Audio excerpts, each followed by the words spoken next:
The crimson star's dying light cast long shadows across the crystalline plains of Istria. Elder Saviron stood at the edge of the crystal spire, his translucent form catching the sick red glow. His people, the Istrians, had evolved with crystalline bodies that naturally conducted energy and light. Now, that same quality was killing them.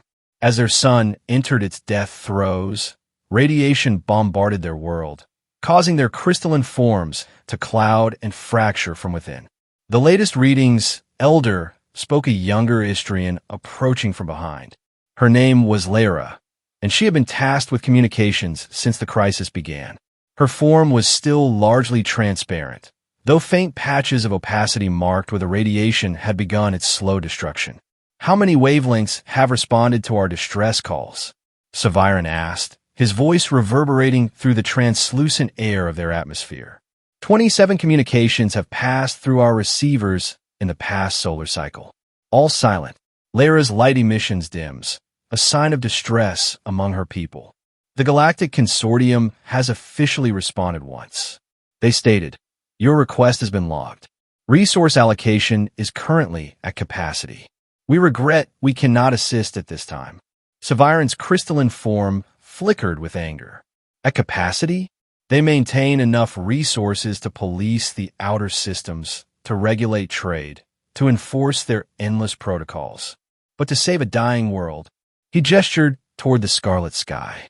"We've been submembers of their consortium for 300 rotations, paying tributes, following their laws, and this is how they repay loyalty." Perhaps. Lara hesitated, her light patterns showing uncertainty. Perhaps other civilizations will. Well, what? The consortium has made their position clear. To them, we're a failed investment. Our crystalline biology, once so valuable for their data networks, is now obsolete thanks to their quantum tech. Saviron's form dimmed further. "We're expendable." Across Istria, millions of his people continued their daily existence, though increasingly confined to shielded areas. The clouding had already claimed thousands, their crystalline forms becoming opaque and brittle before shattering entirely. Children born in recent cycles showed immediate signs of damage. Time was running out. Days blurred together as Lara maintained her vigil at the communications array.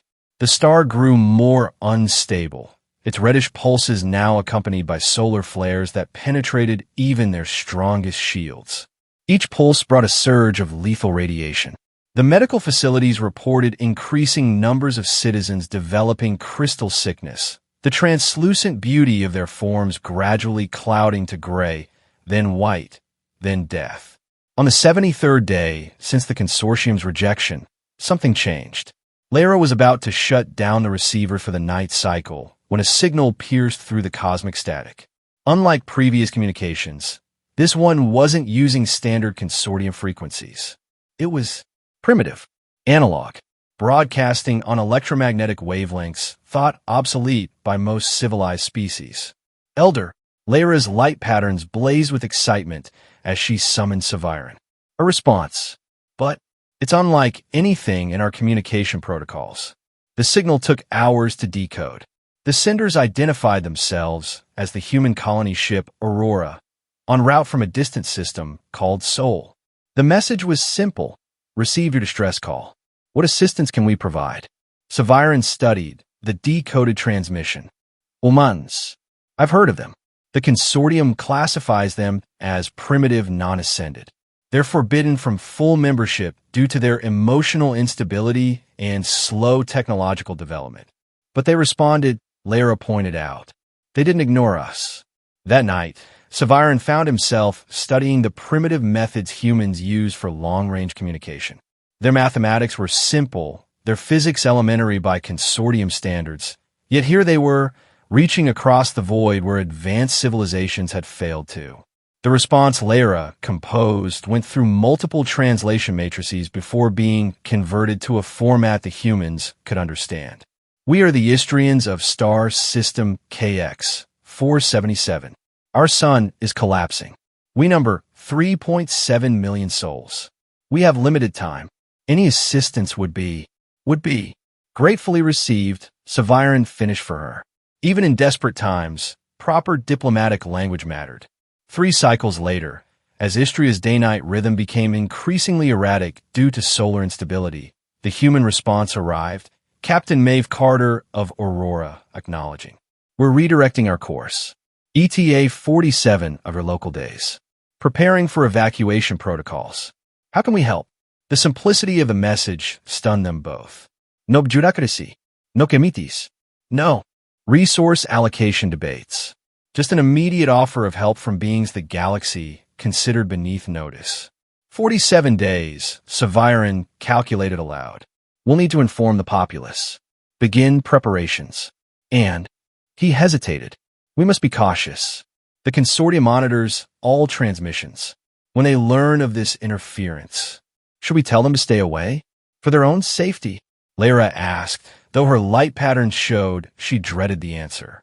No, Saviron decided. We've crossed that precipice. If hope arrives on primitive ships, we'll welcome it.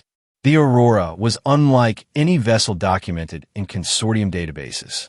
Rather than the sleek, energy-efficient designs preferred by advanced races, it was a massive cylinder rotating for artificial gravity, covered in a patchwork of repairs and modifications. Its design prioritized resilience over efficiency, adaptation over elegance. Captain Maeve Carter's image appeared on their view screens.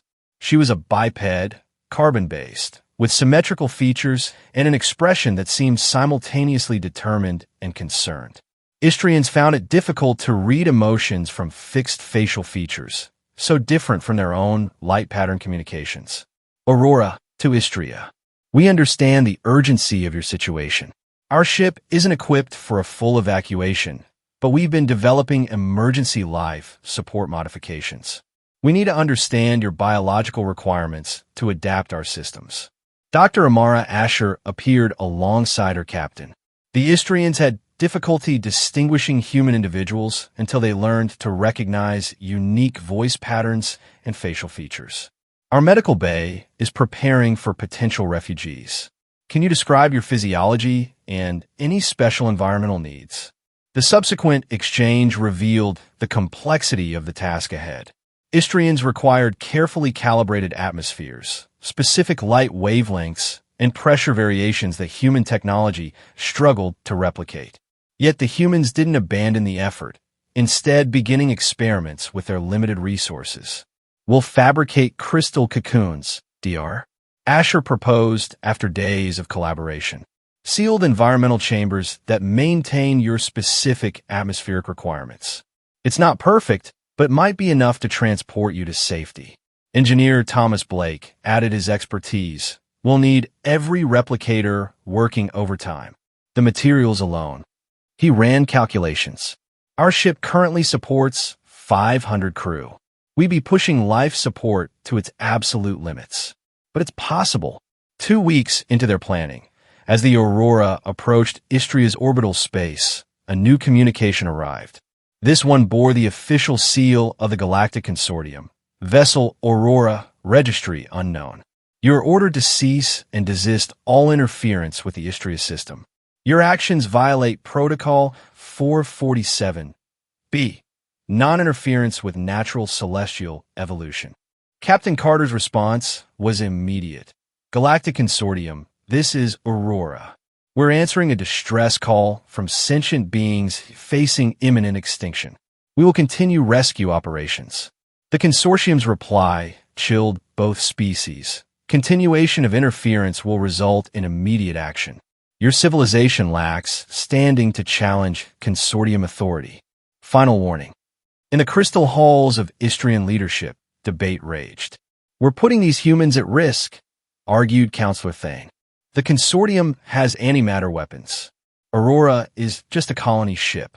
They know the risks, Saviron countered. Captain Carter has been fully informed. To refuse their help now would be an insult to their sacrifice. And besides, his light patterns intensified with something like hope. Perhaps it's time someone stood up to the consortium's cold calculations. The Aurora entered a deteriorating orbit around Istria. Its shuttles began ferrying basic supplies and preliminary medical staff to the surface. Dr. Asher established a field hospital in the crystal caverns that offered the best protection from radiation. Engineer Blake worked alongside Istrian technicians, combining human durability engineering with crystalline amplification technology. The crystal cocoons are working better than expected, Dr. Asher reported to both leaderships during a joint conference. The crystalline aspects of Istrian biology actually enhance the environmental seals. It's as if your people's evolution prepared you for exactly this kind of preservation.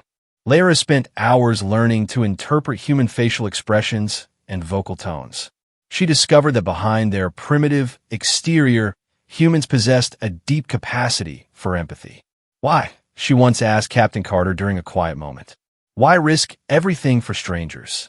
Carter smiled. A human expression Lara had learned indicated warmth. Maybe because we know what it's like to feel alone in a big universe. Maybe because we think about what kind of species we want to be. If we can help and choose not to, what does that make us? As the evacuation preparations intensified, so did the consortium's pressure. Probe ships appeared at the system's edge, conducting what they termed routine patrols. The message was clear: continue this course and face the consequences. On the eve of the first evacuation transport, Sci-Fi revealed something to Captain Carter that changed the dynamic entirely. We've been members of the consortium long enough to understand their operations. Their internal communications use crystalline networks, our technology. Networks we can access. Lara explained further. Our crystal matrices were once considered the best information transmission systems in the galaxy. Before quantum tech rendered us obsolete, we built networks throughout consortium space. Some nodes still exist, forgotten and unmaintained. We can use them. What they discovered shocked even Sci-Fi. The consortium had deliberately classified the Istrians as expendable, after calculating that the cost of mounting a rescue operation would exceed the projected economic value of their civilization. Moreover, there were records of similar abandonment protocols enacted for 13 other species over the past centuries. They're not just bureaucratic, Captain Carter realized. They're operating on pure utilitarian calculus. Save the economically viable, abandon the rest. And keep it quiet, added Engineer Blake, so other member species don't start questioning the arrangement. Sci-Fi made a decision that would alter the political landscape of the galaxy. We share this information, broadcast it through our crystal networks to every civilization within reach. Let the consortium explain their efficiency calculations to everyone. The data release was unprecedented. Hidden in crystalline communication networks, thought defunct, information about consortium abandonment protocols spread like radiation through a crystalline matrix.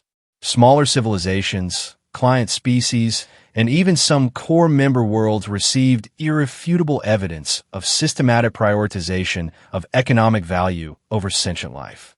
The first to respond was the Verdant Collective, a union of plant-based species that had often felt marginalized by the consortium's carbon-prioritizing policies. They broadcast their support. The Verdant stand with Istria. We question a leadership that abandons entire civilizations. Within 48 hours, 17 different species had expressed concern about the consortium's abandoned species. The authority structure that had governed the galaxy for millennia was suddenly facing questions from within its own membership. The consortium's response was swift and unexpected. A battle group appeared at the edge of Istria's system. 3 dreadnoughts and a dozen support craft. The admiral in command opened a channel to both Istria and Aurora. This has gone far enough. Captain Carter, you will stand down immediately. The Istrians will submit to quarantine protocols while we determine the scope of damage to consortium authority. Resistance will be met with overwhelming force. Aurora was no match for even a single consortium dreadnought. Its shields were rated for space debris, and their weapons were primarily for asteroid defense.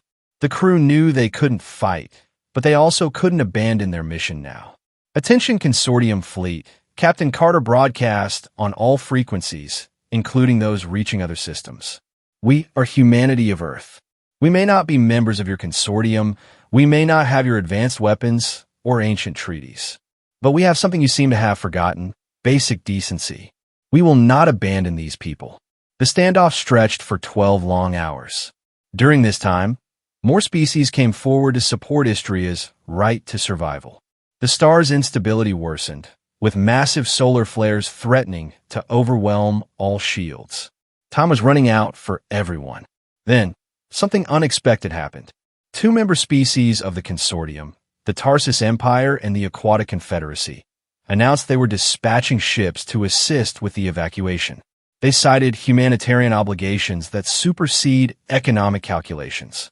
The consortium had a crucial decision to make: fire on their own member states to maintain authority or back down and allow the precedent to stand. They chose a middle path. The admiral opened negotiations. We require guarantees. The humans cease all operations in consortium space. The Istrians agree to restricted settlement terms. The data leak will be contained. Captain Carter consulted briefly with her crew and the Istrian leadership. Counterproposal: we complete the evacuation. You provide the promised resources for Istrian resettlement. And you create a transparent council reviewing abandonment protocols. Take it or leave it. The standoff continued as the star erupted with unprecedented fury. Radiation levels spiked across all inhabited zones of Istria. Children were already boarding shuttles, their crystalline forms showing advanced clouding. Adults were collapsing on the loading platforms. Dr. Asher worked frantically to treat those she could. The crystal sickness is accelerating. We've got maybe 72 hours before the radiation renders the entire surface uninhabitable. Finally, the consortium blinked. Whether from fear of rebellion, political pressure, or simple war weariness, the dreadnoughts powered down their weapons. The admiral's final transmission was terse. You have 100 standard hours to complete evacuation. All consortium assets will maintain safe distance. This incident will be reviewed comprehensively. The evacuation proceeded at desperate speed. Aurora's shuttles made continuous runs, each one packed with Istrians in their crystal cocoons. The human crew, working 18-hour shifts, refused to rest until the last civilians were aboard. Lara was among the final group to leave the surface. She stood with Saviron at the crystal spire where this odyssey began, watching as humans and Istrians worked side by side at the evacuation coordinates. "Promise me something," Saviron asked her. "Record this. Not just the events, but the understanding we've gained. The consortium may bury this incident, but our people must remember, must understand that our salvation came from those deemed least worthy." Lyra's light patterns conveyed solemn acceptance. "I promise, Elder." As their shuttle rose from the dying world, she looked back at Istria's bloody sunset. The star's crimson light reflected off her crystalline form one last time, creating prismatic arrays of color. But for the first time since the crisis began, those colors weren't tinged with despair. They carried hope. Aboard the Aurora, the reality of what they'd undertaken became clear. The ship's life support systems were taxed beyond all safety margins. Human and Istrian engineers worked together, combining technologies in ways neither had imagined possible. Crystalline matrices amplified human computational systems. Human adaptability complemented Istrian precision. "We can't stay in this system," Engineer Blake reported to the combined leadership. "The star's collapse is accelerating. We need to choose a course." Captain Carter spread holographic charts of nearby space. The Aurora was headed for the Kepler colony. It's a human settlement, not consortium space. They'll welcome refugees. "But is it suitable for Istrians?" asked Dr. Asher. "We need specific wavelengths of light, precise gravitational conditions." Saviron's aide, a scientist named Hiren, provided data they collected about the Kepler system. "The third planet has conditions within our tolerance range. It's not perfect, but with the technologies we've developed together." He gestured to a successful prototype combining human terraforming plans with Istrian environmental control. The journey to Kepler would take months. During this time, a remarkable transformation occurred. Humans and Istrians, thrown together in cramped quarters, began to truly understand each other. Language barriers dissolved as both species developed a pigeon form of communication combining vocal sounds with light patterns. Children of both species played together in the observation lounges, the human kids teaching Istrian children about their toys, while the crystalline youngsters showed how light could become art. Adults exchanged stories, philosophies, and survival techniques. Dr. Asher made a breakthrough in treating crystal sickness. By combining human medicine with Istrian crystalline healing techniques, she developed a therapy that could slow and sometimes reverse the radiation damage. "Your bodies are more resilient than we realized," she told her Istrian patients. "And our adaptability is greater than you give us credit for." News spread through consortium space about the Exodus. The human Istrian incident became a touchstone for debates about the nature of political organization, the value of life, and the responsibility stronger civilizations held to weaker ones. 3 months into the journey, a consortium courier intercepted their path. Captain Carter prepared for the worst, but the message surprised them. "The Galactic Consortium wishes to make an official apology to the Istrian people for the delayed response to your crisis. We are establishing a refugee settlement fund and proposing amendments to our emergency response protocols. Your input would be valued." Saviron's crystals flickered with what humans had learned to recognize as joy. "They're asking for our input. Us, the expendable ones." Lara, who had matured considerably during their ordeal, made a wise observation. "They're not changing because they suddenly care. They're changing because they fear what happens when the weak find champions."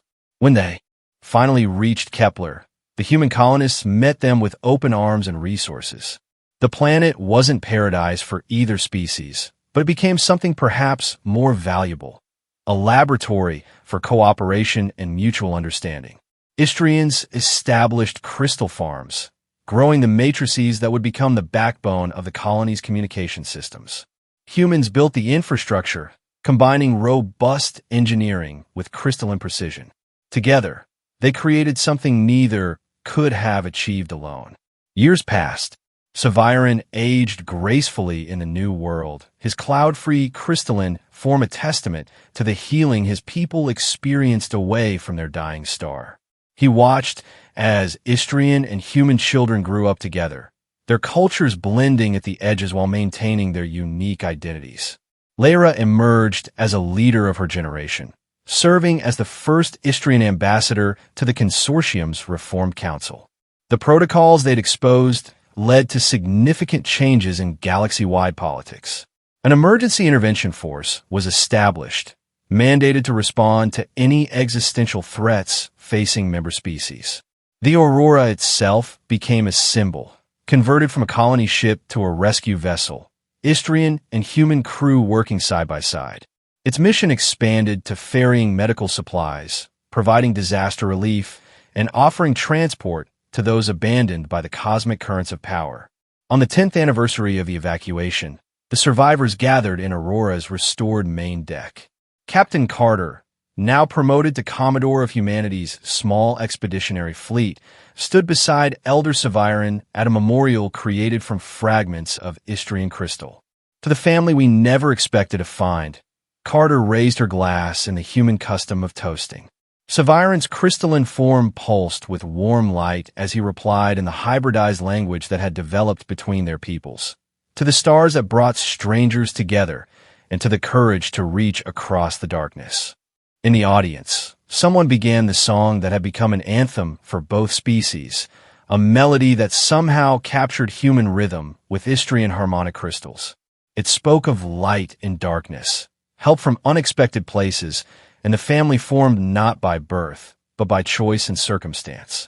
As the song filled the Aurora's halls, young Istrians and humans swayed together, their crystalline light mixing with human technology to create patterns neither species had imagined before. It was beautiful, practical, and profound, much like the civilization they were building together. The greatest irony, perhaps, was that the consortium eventually petitioned humanity for membership. The Istrian rescue had demonstrated capabilities the galaxy hadn't recognized: adaptability, empathy, and the willingness to sacrifice for others without calculation of return. When the consortium delegation arrived at Kepler to formally extend the invitation, they found a thriving hybrid culture. Istrian crystalline architecture rose alongside human industrial complexes. Space docks harbored ships of combined design.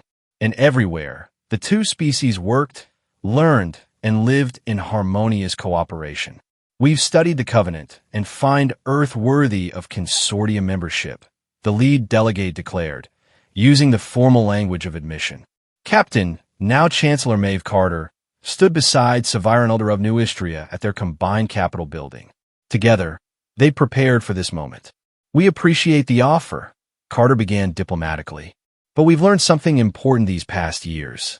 The value of civilization isn't measured by economic output or technological sophistication. It's measured by who you save when no one's watching, by what you do when profit demands cruelty. Saviron's light patterns added emphasis to her words. We propose an alternative, not membership in the consortium as it exists, but partnership in creating something new, an alliance based on mutual aid rather than economic calculation, a union that protects the weak because it recognizes that today's powerless might become tomorrow's innovators. The consortium delegates hadn't expected a counterproposal. Neither had dozens of other species who had been following the negotiations through crystalline networks now spanning the galaxy. This new alliance, one delegate asked carefully, would it be open to other species? To any species that values life over profit margins, Carter confirmed. To those who would risk safety for strangers, who judge progress by how many they lift rather than by how far they climb alone. Within 6 months, 17 species had petitioned to join what became known as the Gemini Alliance, named for the twin spirits of human and Istrian cooperation. The consortium found itself facing not rebellion from within, but competition from without. Many of its member species began pushing for reforms to match the humanitarian practices of the new alliance. As time passed, the line between consortium and alliance blurred. Some species held membership in both organizations. Joint rescue operations became common. Istrian crystal networks carried consortium trade data, while consortium shipyards produced humanitarian vessels. Lyra, now captain of her own rescue vessel, a ship that combined Istrian crystal tech with human resilience, often reflected on how a message sent in desperation had changed galactic civilization. She kept in her quarters a piece of crystal from old Istria, forever clouded from radiation, next to a human calendar marking the day Aurora first responded to their distress call. Children born in the new era, whether crystalline, carbon-based, or exotic, grew up learning about the day primitives saved the sophisticated, about the moment expendability was challenged by basic goodness. They learned that home wasn't a planet or star, but wherever beings chose to value each other. In the grand chronicles of galactic history, the Istrian exodus became a turning point. Historians debated its significance. Was it the end of pure pragmatism in stellar politics, or simply its evolution? Did it mark humanity's elevation to galactic importance, or did it humble every species into recognizing the value of cooperative survival? Perhaps the answer lay in the simple observation of an Istrian child, decades after the rescue, when asked why humans had helped when the powerful had abandoned them. Because, the child said, their crystalline form pulsing with light learned from human friendship. Real strength isn't about how much power you have. It's about how you use it for others. In an orbit above Kepler, Aurora and its sister ships continued their endless vigil, ready to race toward the next distress call, the next crisis, the next opportunity to prove that in a vast and often cold universe, sentient beings could choose to be beacons of warmth for each other. The galaxy had learned, through the abandoned who found salvation in unexpected saviors, that the most advanced civilization was not the one with the best technology or the greatest power, but the one that answered when someone called for help. In the end, Istria's salvation hadn't come from those with the most to give, but from those with the greatest willingness to share what little they had. And somewhere in the cosmic dance of stars and worlds, on a new planet under familiar yet different suns, Istrian crystals chimed in harmony with human voices, creating a song of survival, friendship, and hope that echoed across the galaxy. A reminder that even in the darkest void, light could still reach across space and time, carried not by the powerful, but by the compassionate. Their story had only just begun.